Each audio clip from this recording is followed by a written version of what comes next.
दोस्तों, मैं संगीता तिवारी धर्म परिवार चैनल में आपका हार्दिक स्वागत करती हूँ। दोस्तों, आज के वीडियो में हम होली से जुड़ी सभी जानकारी देने वाले हैं, तो वीडियो बहुत महत्वपूर्ण है, अंत तक देखिएगा।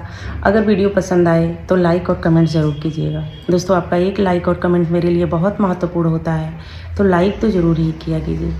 दोस्तों, बहुत लोगों का प्रश्न है कि दीदी होलिका दहन के पहले होलाष्टक क्या होता है और इसमें कौन कौन सी चीज़ों को मानना चाहिए, जैसे शुभ कार्य करना चाहिए या फिर नहीं करना चाहिए, क्या यह अशुभ होता है कोई शुभ कार्य करना। तो देखिए, कोई होलिकाष्टक जो होता है वो होली के एक हफ्ते पहले लग जाता है। इसमें शनि, राहु, केतु सभी ग्रह प्रबल हो जाते हैं। अगर कोई शुभ कार्य आप करते हैं तो उसमें विघ्न और बाधा पड़ सकता है, तो इस चीज़ को आप ध्यान दें। वैसे तो बहुत लोग नहीं मानते, तो वो बात तो अलग है, लेकिन हमारी परंपरा से ये माना गया है कि होलिका दहन के दिन तो बहुत लोग खाते ही नहीं, भोजन ही नहीं करते, वो फलाहार करके रहते हैं। लेकिन कुछ लोगों का मतलब इसमें नहीं विश्वास है, तो अपना रहते हैं, तो वो तो मानने की बात है। लेकिन परंपराओं से माना गया है कि होलिका दहन और होलाष्टक अशुभ नक्षत्र, अशुभ समय होता है। इस दौरान न विवाह करना चाहिए, न मुंडन करना चाहिए। लेकिन जो लोग नहीं मानते हैं तो वो उनके लिए कुछ है ही नहीं। तो हम आपसे यही मतलब रिक्वेस्ट कर रहे हैं कि आप सब कुछ करिए। मतलब अगर अर्जेंट है नाखून काटना, बाल काटना, जैसे किसी बच्चे का जन्म हो गया है तो माँ लोग का बरही बनता है, तो उसमें छूतक काल होता है, तो उसमें क्या होता है कि सिंदूर लगाती हैं लोग 12वीं वाले दिन, और 12वीं वाले दिन नाखून, बाल, ये सब साफ़ सफाई की जाती है, क्योंकि हॉस्पिटल से आते हैं तो इन्फेक्शन के लिए लोग करते हैं। तो अगर ऐसा पड़ जाता है इमरजेंसी, तो आप करिए, नाखून बाल भी काटिए। लेकिन हो सके तो होली के एक दिन पहले तक होलाष्टक सूतक काल माना जाता है, तो उसमें नहीं करना चाहिए। लेकिन दोस्तों देखिए, इसमें होता क्या है कि होलाष्टक के दौरान जो होता है, शनि, राहु, केतु, ये सब जो अशुभ ग्रह होते हैं वो प्रभावशाली हो जाते हैं, और उस स्थिति में अगर हम कोई शुभ कार्य करते हैं तो उसमें विघ्न पड़ता है। तो इसीलिए अगर आप इस चीज़ को मानते हैं, जब ग्रह ही नहीं मानते तो उसकी बात अलग है, लेकिन अगर मानते हैं ग्रह नक्षत्र, तो आप होली के कुछ दिन बाद उसका कोई शुभ कार्य करिए। जैसे कि अगर आपका गृह प्रवेश है, उसको रोक दीजिए। अगर घर बन रहा है, नींव पड़ गया है, लेबर लगे हैं, वो घर बनता ही मतलब लेबर लगे, तो उसको मत रोकिए। होलाष्टक के दौरान उसको रोकने की कोई मतलब ज़रूरत नहीं है। लेकिन अगर आपका भूमि पूजा कराना है, घर नींव का शुरुआत कराना है, तो उस दौरान आप बंद कर दीजिए। तो दोस्तों, ये चीज़ जैसे कि मुंडन है, मुंडन और दिन करवा लीजिए। बहुत लोग शादी विवाह कर रहे हैं तो वो अलग बात है, लेकिन दोष है, क्योंकि राहु केतु जो होते हैं वो प्रभावशाली होते हैं। इस समय कोई भी शुभ कार्य करना एक वो विघ्न पड़ता है।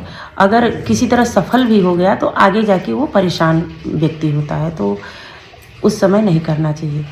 दोस्तों, होली के दौरान आज के डेट में लोग होली को दारू, शराब, ऐसे लोग होली को एंजॉय कर रहे हैं, लेकिन हमारी परंपराओं में ऐसा नहीं था।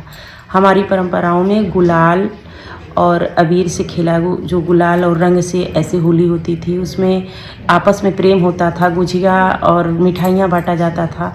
लेकिन आज लोग ये सब छोड़ के दारू, शराब, इस पे प्राथमिकता दे रहे हैं, तो कहीं ना कहीं ये गलत हो रहा है। तो इस चीज़ को हमको रोकना चाहिए, हर लोगों को रोकना। होली के दिन अच्छे कार्य को करना चाहिए, शुभ कार्य करना चाहिए।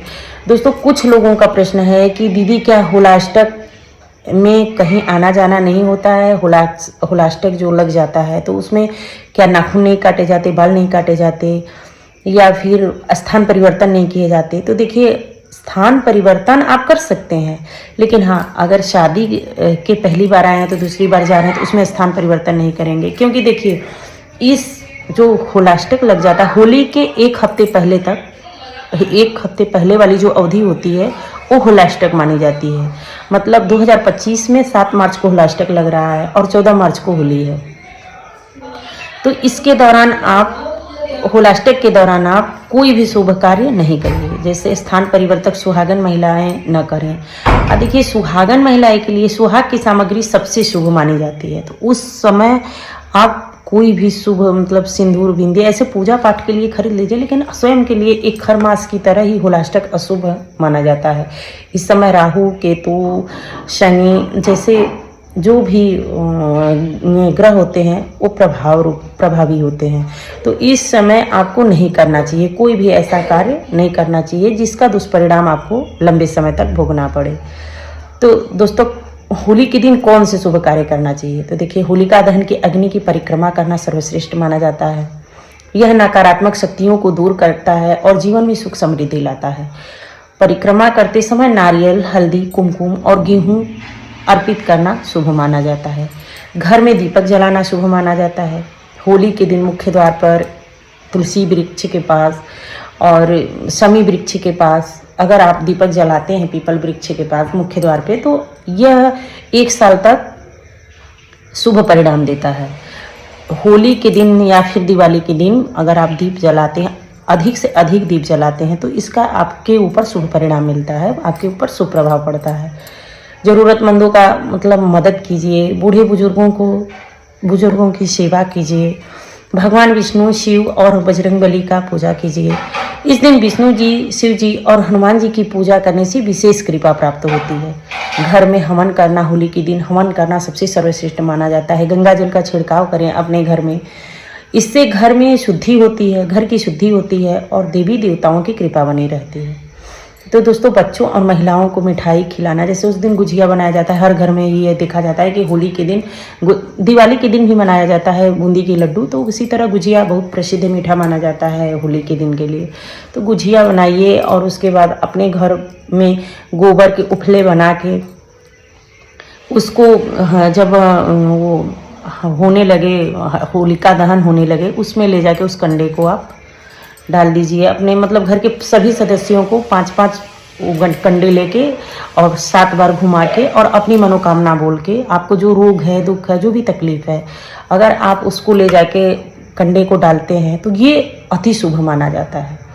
तो दोस्तों, इस बात का ध्यान रखें कि हमको परिक्रमा करना है, अपने शत्रुओं से मेल मिलाप करना चाहिए। इस दिन अगर आपको कि बहुत शत्रु हैं तो आप कोशिश करिए, आप शत्रु से बचना चाहते हैं, बचने का मतलब कमज़ोर नहीं होता है, तो किसी से देखिए दुश्मनी निभा के नहीं रहना चाहिए। ये कहने का मेरे मतलब नहीं है कि आप अपने शत्रु से हार जाइए। आप कोशिश करिए कि इस ज़िंदगी में प्रेम का भावना रहे, हर किसी से प्रेम रहे, ईर्ष्या नहीं करना चाहिए। ईर्ष्या अपने को ही तकलीफ देती है। तो इस दिन शत्रुओं से मेल मिलाप का दिन शुभ माना जाता है। दोस्तों, होली के दिन मांगलिक कार्य करने से जीवन में सकारात्मक ऊर्जा और समृद्धि आती है। वहीं अशुभ कार्य करने से दुर्भाग्य और नकारात्मकता बढ़ जाती है। शुभ कार्यों में होलिका दहन के दिन पूजा, दान, पुण्य, बुजुर्गों का आशीर्वाद, घर की सफाई, दीपक जलाना शामिल कर लें। अशुभ कार्यों जैसे झगड़ा, अपशब्द, भांग, शराब, अक्सर देखते होंगे कि मतलब जिस दिन आपके घर में वो होली है तो उस दिन लोग शराब पीना एक शौक की तरह देखते हैं, तो ये कार्य न करें आप। अगर आप इन बातों को ध्यान रखते हैं तो आपकी होली सुख, समृद्धि, सौभाग्य, खुशियों से भरी रहेगी। तो दोस्तों, हम कोशिश करते हैं कि आप लोगों को नई से नई कहानियाँ और आपको नई से नई जानकारी दें। तो दोस्तों, आप हमें प्रमोट कीजिए ताकि हम और भी नई नई चीज़ें आप लोग के सामने ले आएँ। दोस्तों, हमारा सनातन धर्म बहुत सरल है और शास्त्र हमारा बहुत सरल है। हमारी परंपराओं से जो चीज़ आ रहा है, सरलता से जो कार्य होता था, आज उसको लोग कठिनाई से जोड़ते जा रहे हैं। आज हर एक चीज़, जैसे अब होली आ गया तो ये करिए, वो करिए, ऐसा कभी नहीं था जितना ये मतलब आज के डेट में बढ़ गया है यूट्यूब के आने से, कि हर लोग, श्रद्धा तो है पर भ्रमित है कि हम करें तो क्या करें। जो लोग भगवान से प्रेम भी करते हैं वो भी मतलब भ्रमित हो जा रहे हैं कि ये कार्य करना चाहिए कि नहीं करना चाहिए। तो ऐसे आप चैनल ना देखें। आप हमेशा, हमारा शास्त्र, हमारी परंपरा हमेशा सहज और सरल रही है। हमारा सनातन धर्म एकदम सरल है। इसको लोग कठिन से कठिन बनाते जा रहे हैं। तो इस चीज़ को आप देख लीजिए। अगर वीडियो पसंद आए तो लाइक कीजिए, कमेंट कीजिए और चैनल पे पहली बार है तो प्लीज़ सब्सक्राइब कीजिए। दोस्तों, मिलती हूँ अगले वीडियो में। तब तक के लिए जय श्री राधे।